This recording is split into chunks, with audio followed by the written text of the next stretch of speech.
धुळे जिल्हाधिकारी कार्यालयात माननीय पालकमंत्री नामदार श्री जयकुमार रावल यांच्या हस्ते ध्वजारोहणाचा कार्यक्रम संपन्न। आज 15 ऑगस्ट स्वातंत्र्य दिवस म्हणून संपूर्ण देशभरात मोठ्या उत्साहात साजरा केला जातो। आज रोजी आपला भारत देश स्वतंत्र झाला। आज 79वा स्वातंत्र्य दिवस साजरा होत आहे। संपूर्ण धुळे शहर देशभक्तिमय वातावरणाने न्हाऊन निघाले आहे। धुळे जिल्हाधिकारी कार्यालय येथे माननीय पालकमंत्री नामदार श्री जयकुमार रावल यांच्या हस्ते ध्वजारोहण करण्यात आले। या प्रसंगी धुळे जिल्हाधिकारी माननीय भाग्यश्री विस्पुते मॅडम, पोलीस अधीक्षक माननीय श्रीकांत धिवरे, जिल्हा परिषदेचे मुख्य कार्यकारी अधिकारी, प्रांताधिकारी, तहसीलदार, माननीय खासदार, माननीय आमदार, लोकप्रतिनिधी, शासकीय अधिकारी व कर्मचारी व नागरिक उपस्थित होते। माननीय पालकमंत्री नामदार जयकुमार रावल यांनी आपल्या भाषणात स्वातंत्र्य दिवसाच्या शुभेच्छा दिल्या। आपल्या प्रास्ताविक भाषणात त्यांनी सांगितले की भारतीय स्वतंत्रतेच्या 79व्या दिनानिमित्त आयोजित सोहळ्यास उपस्थित आदरणीय स्वातंत्र्य सैनिक, ज्येष्ठ नागरिक, लोकप्रतिनिधी, अधिकारी, कर्मचारी, पत्रकार, खेळाडू, विद्यार्थी आणि उपस्थित बंधू भगिनींसह जिल्हावासियांना स्वातंत्र्य दिनाच्या मनपूर्वक लाख लाख शुभेच्छा। मैंने ढूंढा बहुत वो जहां न मिला, मैंने ढूंढा बहुत वो जहां न मिला, मेरे वतन जैसा ना जमीन ना कोई आसमां मिला। पवित्र अशा भारत भूमीला शतश नमन करतो। आज 78 वर्षापूर्वी भारताने इंग्रजांची गुलामगिरीच्या बेड्या तोडत स्वतंत्रपणे आपला तिरंगा झेंडा फडकवला होता। या स्वतंत्र लढ्यात आपल्या जिल्ह्याचेही योगदान मोठे आहे, याचा आपल्या सर्वांना अभिमान आहे।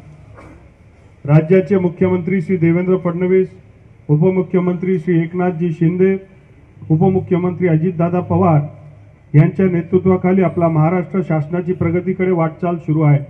म्हणूनच म्हणावेसे वाटते, दे सलामी इस तिरंगे को, दे सलामी इस तिरंगे को जिससे तेरी शान है, सर हमेशा ऊंचा रखना इसका, जब तक दिल में जान है, जब तक दिल में जान है। तिरंगा ध्वजाला मी नतमस्तक होऊन नमन करतो।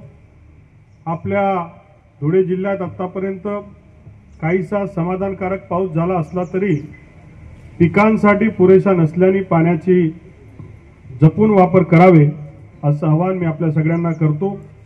यंदाच्या खरीप हंगामात झाला आहे। शेतकऱ्यांना गरजेनुसार रासायनिक खते उपलब्ध करून देण्याची सूचना मी कृषी विभागाला दिली आहे। चालू खरीप हंगामात 17,776 शेतकऱ्यांना जिल्हा मध्यवर्ती बँकेमार्फत 196 कोटीचं कर्ज वाटप झाले आहे। प्रधानमंत्री पीक विमा योजनेत 56,000 शेतकऱ्यांनी विमा काढला आहे।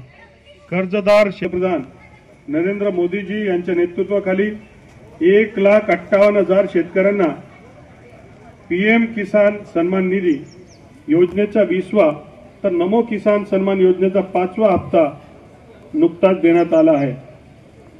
ॲग्रिस्टॅक योजनेत 1,80,000 शेतकऱ्यांनी फार्मर आयडी काढले आहेत। डॉक्टर बाबासाहेब आंबेडकर कृषी स्वावलंबन योजनेत नवीन विहिरींसाठी 42 तर बिरसा मुंडा कृषी क्रांती योजनेत 114 शेतकऱ्यांना अनुदान दिले। मुख्यमंत्री बळीराजा मोफत वीज योजनेत 91,000 शेतकऱ्यांना 238 कोटीचं वीज बिल सवलत देण्यात आली आहे। गतवर्षी अवकाळी पावसामुळे बाधित 12,000 शेतकऱ्यांना 13 कोटीची मदत दिली, तर मे 2025 आणि एप्रिल 2025 मध्ये झालेल्या अवकाळी पावसामुळे 12,000 बाधित शेतकऱ्यांना 11 कोटी 46 लाखाचं अनुदान मंजूर केलं आहे।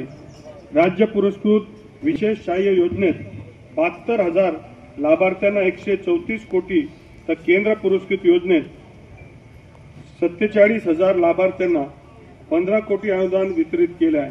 राष्ट्रीय अन्न सुरक्षा योजनेत 3,24,000 शिधापत्रिकधारांना लाभ देण्यात आला। नुकत्याच राबवलेल्या महसूल सप्ताहाती हजारो नागरिकांना विविध योजनेचा लाभ दिला। धुळे जिल्ह्यात लोकोपयोगी अनेक पायाभूत सुविधा निर्माण होत आहे। त्यात जिल्ह्यात 100 खाटांचं स्त्री रुग्णालय, प्रादेशिक परिवहन कार्यालय, नवीन न्यायालय इमारत, नवीन प्रशासकीय इमारत, गुलमोहर विश्रामगृहाचं विस्तारीकरण, एकवीरा देवी मंदिराचं प्रवेशद्वार, राज्य उत्पादन शुल्क कार्यालय, नाबार्ड अंतर्गत 3 शासकीय गोदामांचे कामे, नवीन जिल्हाधिकारी कार्यालय, खुले कारागृह बांधकाम, धुळे येथे कामगार भवनास मंजुरी मिळाली असून दोंडाईच्या व शिरपूर येथे राष्ट्रसंत तुकडोजी महाराज शेतकरी भवन बांधण्यासाठी मान्यता मिळालेली आहे। हर घर तिरंगा, हर घर स्वच्छता, स्वतंत्र का उत्सव, स्वच्छता के संग।